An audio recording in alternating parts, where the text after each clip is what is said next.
Assalamualaikum warahmatullahi wabarakatuh. Selamat pagi anak-anak semuanya. Pada kali ini saya akan menjelaskan tentang basic TCP/IP ya. Jadi materi ini adalah materi sebelum kalian masuk ke materi inti, yaitu modul 1 tentang mikrotik ya. Jadi kalian wajib di sini mengetahui basic TCP/IP yang biasanya diajarkan di kelas 10 ya, sudah diajarkan di mata pelajaran komputer dan jaringan dasar ya. Jadi TCP/IP ini singkatan dari Transmission Control Protocol Internet Protocol ya, yaitu jadi protokol itu merupakan aturan ya. Jadi TCP/IP ini adalah standar aturan yang mengatur komunikasi di dalam sebuah jaringan ya. Jadi TCP/IP ini adalah aturan ya yang mengatur proses tukar menukar data dari satu komputer ke komputer lain di dalam jaringan ya. Yang pastinya dengan aturan ini yang memastikan pengiriman data itu sampai ke alamat yang dituju ya. Banyak sekali protokol-protokol dari TCP/IP ini ya. Nah, pada bab ini ya kita akan membahas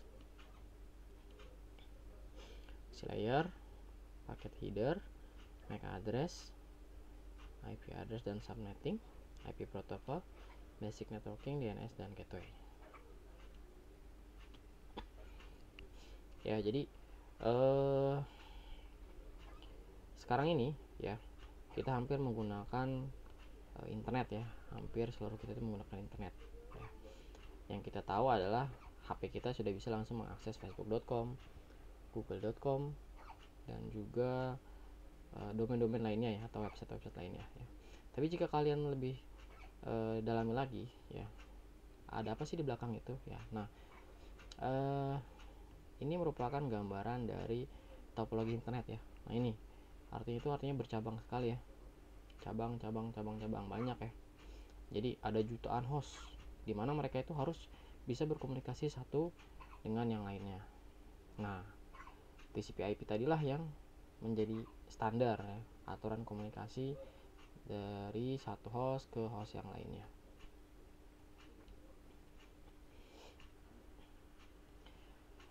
Jika kita bicara soal TCP/IP, pasti kita akan bicara juga soal OSI layer dan protokol ya, karena nggak akan lepas dari itu ya. Dimana OSI layer ini ada 7 layer ya. Ini layer pertama dari sini ya, dari bawah. Ini layer pertama, layer kedua, 3, dan seterusnya sampai atas ini layer ke-7 ya. Nah, ini dikelompokkan lagi nih, dimana dari layer 7 sampai layer 5 itu merupakan application set, sedangkan dari layer 4 sampai layer 1 itu adalah transport set ya.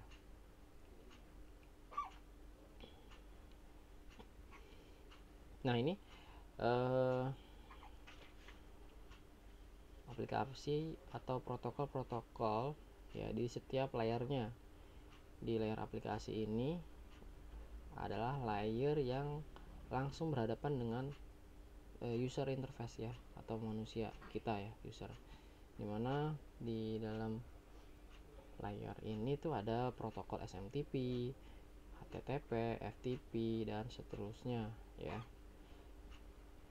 Dimana biasanya setiap protokol ini mempunyai port masing-masing atau mempunyai nomor pintunya ya, nomor pintunya masing-masing. Seperti SMTP ini, dia itu portnya itu adalah 25 untuk yang biasa ya. HTTP ini portnya 80, FTP ini 21, dan seterusnya. Oke.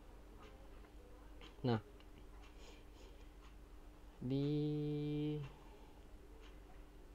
jadi data itu nanti dia akan masuk ya melewati 7 layer ini ya. Jadi nanti dia setiap layernya itu ada yang namanya paket header ya. Nah, nanti setiap paket headernya ini setiap layer dia nanti akan ditambah ya headernya itu, bisa dilihat di sini. Nah ini adalah paket header ya. Jadi ini tuh data ya.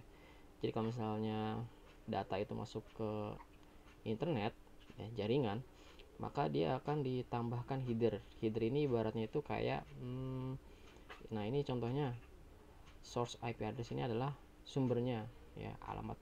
Jadi data ini tuh berasal dari mana, terus destination IP address ini adalah tujuannya ya.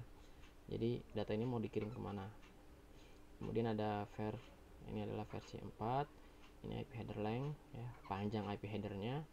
Ini TOS, ini type of service. Nah ini ya packet header ya, pasti ada di setiap data yang melewati jaringan atau internet itu pasti dia akan memiliki paket header. Oke, selanjutnya adalah MAC address ya. MAC address ini merupakan salah satu aplikasi atau penomoran ya. MAC address ini adalah penomoran secara fisik ya. Biasanya ada IP address, ada MAC address. Kalau MAC address ini dia adalah alamat fisik, biasanya dia sudah ada di setiap masing-masing network interface card ya.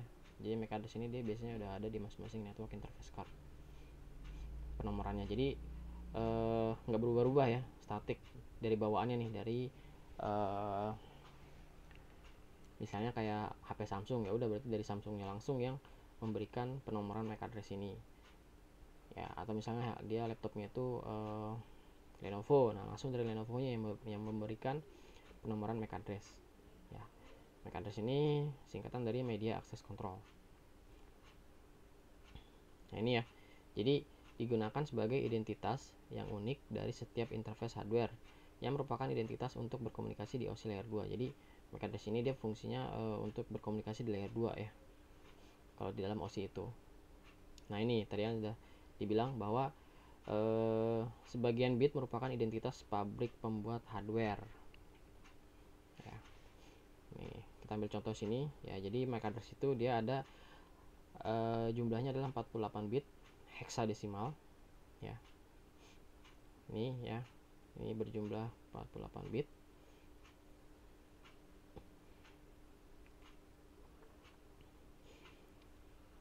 Nah biasanya ini 1, 2, 3. Nah ini biasanya dia menandakan identitas pabrik pembuatnya nih ya, ke 1, ke 2, ke 3 ini. Sedangkan ini adalah penomorannya ya. Yang 3 ini, 3 pertama ini adalah identitas, menunjukkan identitas pabrik pembuat hardwarenya. Jadi jika sebuah router memiliki 3 interface fisik, maka berarti dia akan memiliki 3 buah MAC address ya. Jadi setiap interface fisik itu dia mempunyai MAC address yang berbeda-beda. Nah sedangkan untuk virtual interface seperti VLAN, EOIP, maka ditambahkan MAC address virtualnya ya, nanti beda lagi.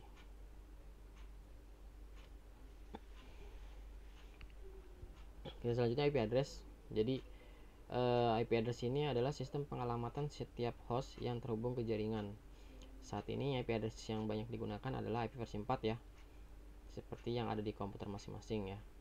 Di komputer di lab tuh ada masih menggunakan IP versi 4, 32 bits ya per satu IP address itu, atau ya ini ya, itu ada 32 bit.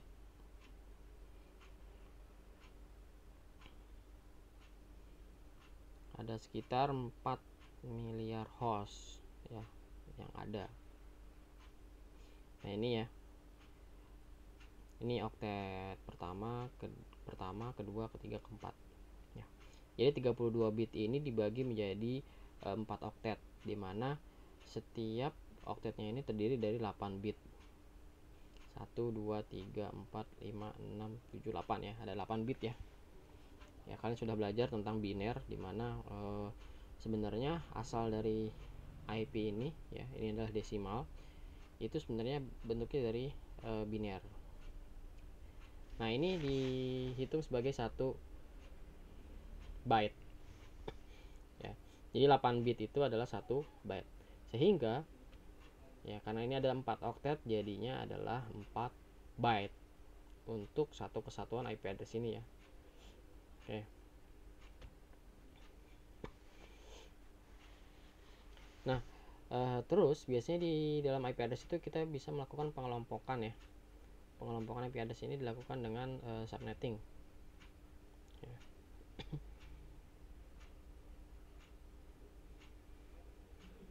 Nah, ini melambangkan jumlah IP dalam subnet tersebut dengan rumus 2 × 32 diambil X ya. Jadi gini, nah ini ya mungkin kalian sudah belajar tentang subnetting, kita ulas lagi aja. Jadi misalnya ada contoh IP nya itu 192.168.0.0/24, maka yang akan ditanyakan adalah netmasknya itu berapa, terus IP networknya berapa, first host IP berapa, last host IP berapa, broadcast berapa. Nah, host IP ini adalah IP yang bisa digunakan di dalam sebuah jaringan ya. Jadi kalau misalkan IP network ini itu tuh nggak bisa digunakan di dalam jaringan ya. Ibaratnya IP network ini adalah PRT-nya ya. Jadi dia yang bertugas mengatur. Sedangkan yang diberikan ke komputer itu adalah host IP ini. Ya, host IP. Ada first, ada last.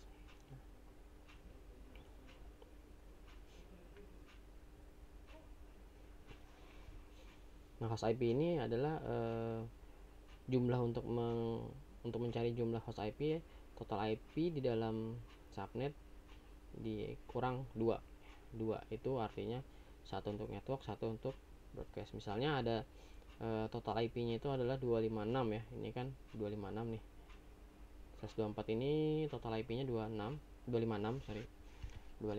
dikurang 2 jadi jumlah host IP nya sejumlah 254 ya.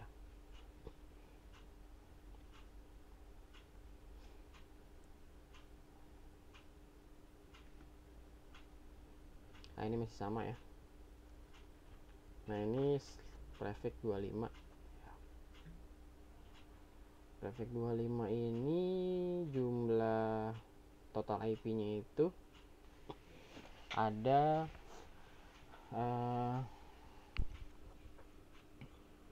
128 ya, total IP nya 128, sedangkan host IP nya ini adalah 126 karena 128 dikurang 2.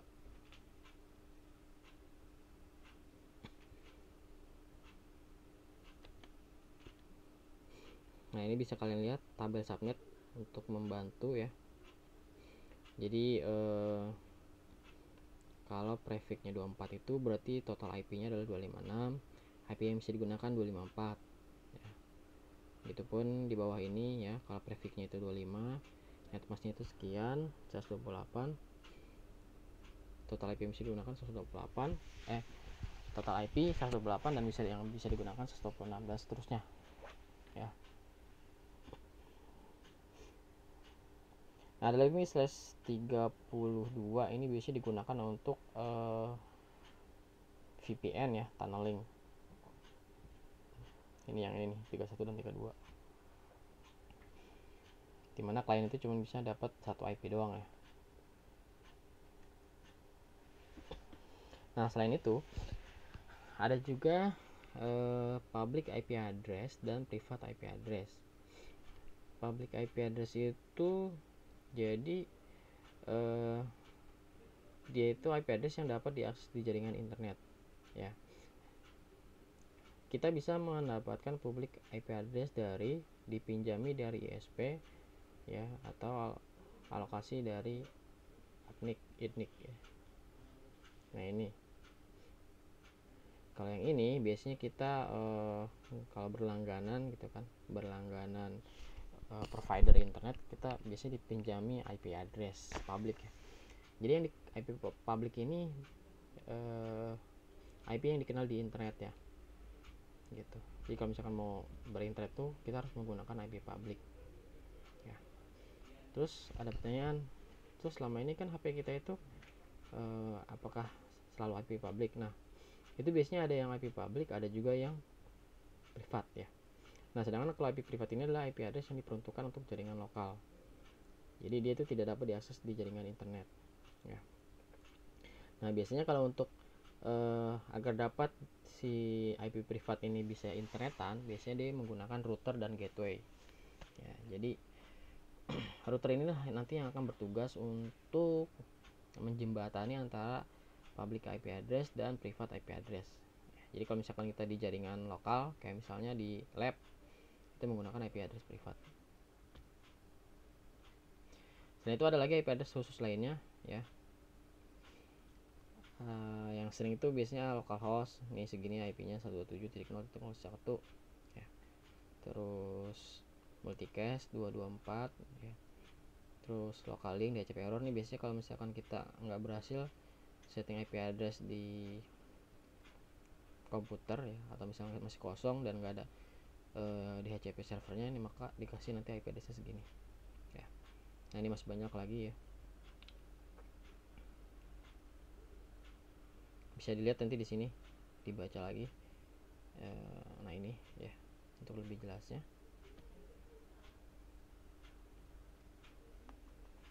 Ini IP protokol, ya. Jadi yang sudah tadi saya bilang bahwa protokol ini adalah standar, ya, standar yang digunakan untuk mengkomunikasikan data melalui berbagai jenis perangkat dan layer. Pengiriman data dilakukan dengan sistem per paket dan atau per connection. Sistem ini menjamin keutuhan data dan mencegah terjadinya kekurangan ataupun duplikasi data. Ada beragam protokol yang biasa digunakan. Yang umum adalah TCP, UDP, dan ICMP. Ya, jadi dengan IP protokol ini, ya, itu kita bisa mengkomunikasikan data melalui berbagai jenis perangkat, ya. Jadi mau dia perangkatnya produk Samsung, produk Lenovo, produk Dell, produk Asus, ya, antara laptop dengan HP, antara HP dengan HP, laptop dengan laptop, itu bisa berkomunikasi dengan adanya aturan standar ini, ya, protokol standar ini. Terus pengiriman data dilakukan dengan sistem per paket dan atau per connection. Jadi ada yang per paket dikirim tuh, atau per koneksi, ya. Jadi dengan sistem aturan ini tuh bisa menjamin keutuhan data dan mencegah terjadinya kekurangan atau duplikasi data. Jadi data yang dikirim itu dijamin utuh gitu, jadi nggak ada yang rusak, ya. Terus juga nggak dijamin tidak ada kekurangan ataupun duplikasi data, ada data yang double gitu kan, dikirim 2 kali, ya. Ibaratnya kalau misalkan kita beli apa namanya di Shopee gitu.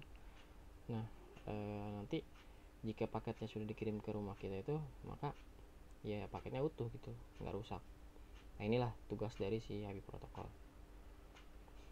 Nah, ini ada macam-macam, ya, protokol yang digunakan, yang ada TCP, UDP, dan ICMP.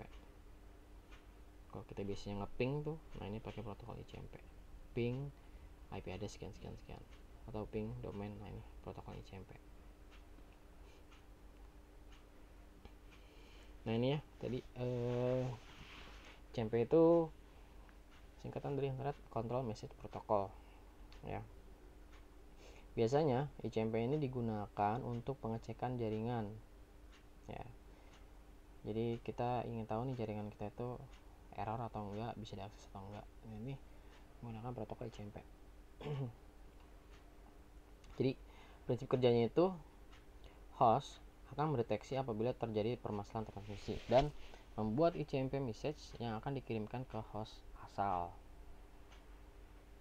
Nah, ini yang contoh aplikasi ICMP. Ada ping dan traceroute. Misalnya gini, kita coba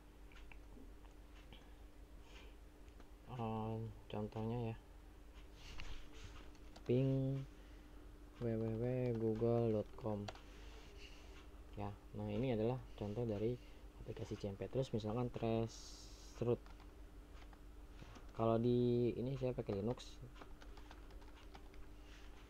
itu namanya traceroute, kalau di Windows pakai nama tulisannya adalah tracer. Nah, ini ya, kalau Ini sama-sama fungsinya untuk mengecek apakah host yang kita tuju itu bermasalah atau enggak. Kalau ping ini dia kita mengecek jumlah TTL-nya ya, time to live-nya. Ya, ini dicek terus dia akan mengirimkan pesan terus. Sedangkan kalau traceroute ini kita akan mengecek hop yang akan digunakan untuk mencapai ke tujuan. Jadi dia itu sebelum nyampe sini tuh dia itu lewat mana aja. Dia itu lewat sini, lewat sini, lewat sini, dan seterusnya sampai hingga ke tujuannya. Seperti itu. Nah, di sini ada tipe-tipe ya dari ICMP. Selanjutnya UDP. UDP ini singkatan dari User Datagram Protocol. Komputer yang satu bisa mengirimkan pesan atau datagram ke komputer lainnya di jaringan tanpa terlebih dahulu melakukan handshake atau connectionless communication. Ya, jadi yang protokol yang sering digunakan adalah protokol TCP dan UDP ya. Kalau yang UDP ini ketika kita mengirim pesan, jadi kita itu kalau pakai UDP itu jalurnya itu nggak dipastiin dulu bahwa si penerima itu lagi ngedengerin kita apa enggak gitu loh ya, lagi standby apa enggak gitu. Kalau yang UDP ini kita nggak ngecek ya. Sedangkan kalau misalkan yang TCP itu kita ngecek dulu, kita manggil dulu ya, kita manggil dulu tujuannya, dia tuh lagi aktif apa enggak. Nah, kalau TCP ini biasanya nanti akan ada balasan. Sedangkan kalau UDP enggak, dia langsung ngirim aja gitu. Dia itu bodo amat mau si tujuannya itu ada atau enggak, yang penting dikirim ya. Jadi kita nggak tahu nih kalau misalnya paket ini nyampe atau enggak gitu. Makanya disebut sebagai connectionless communication. Biasanya digunakan untuk service yang mengirimkan data kecil ke banyak host. Tidak ada flow control ataupun mekanisme lain untuk menjaga keutuhan datagram. Aplikasi yang paling umum menggunakan UDP adalah DNS dan berbagai game online. Nah, ini ya. Ini aplikasi yang paling sering digunakan. DNS, Domain Name System, dan game online. Nah, ini TCP, Transmission Control Protocol, merupakan protokol yang banyak digunakan di internet ya. Bekerja dengan pengelamatan port 1 sampai 1024 low port, 1005 itu adalah high port ya. Contoh aplikasinya HTTP, email, FTP, dan lain-lain. Prinsip kerjanya itu connection oriented, artinya harus sampai ke tujuan ya, berorientasi koneksi ya. Terus reliable transmission, artinya ya dia dapat diandalkan transmisinya. Error detection, bisa mendeteksi kalau error, ada paket yang rusak. Flow control, ada alurnya. Segment size control ya. Congestion control, dia bisa mengontrol kalau ada paket yang rusak atau misalnya paket yang hilang.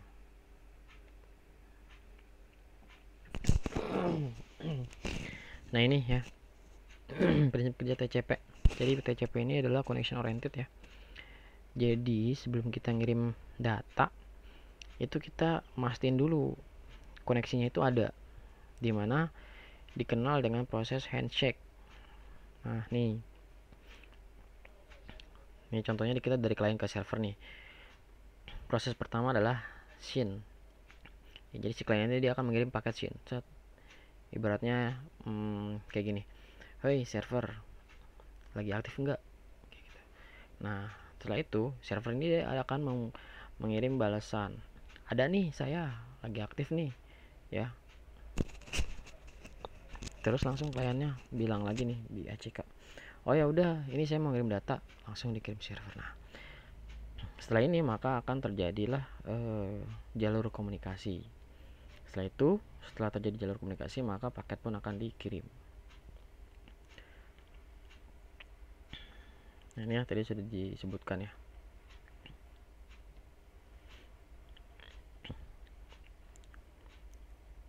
Nah, ini flow control fungsinya mendeteksi supaya satu host tidak mengirimkan data ke host lainnya terlalu cepat. Segment size untuk mendeteksi besaran MSS, maximum segment size, yang bisa dikirimkan supaya tidak terjadi IP fragmentation. Collision control, nah ini ya, untuk mencegah terjadinya collision pada network. Oke, cukup penjelasan dari saya. Jika ada yang kurang jelas, bisa langsung ditanyakan di forum ya nanti. Oke, terima kasih. Assalamualaikum warahmatullahi wabarakatuh.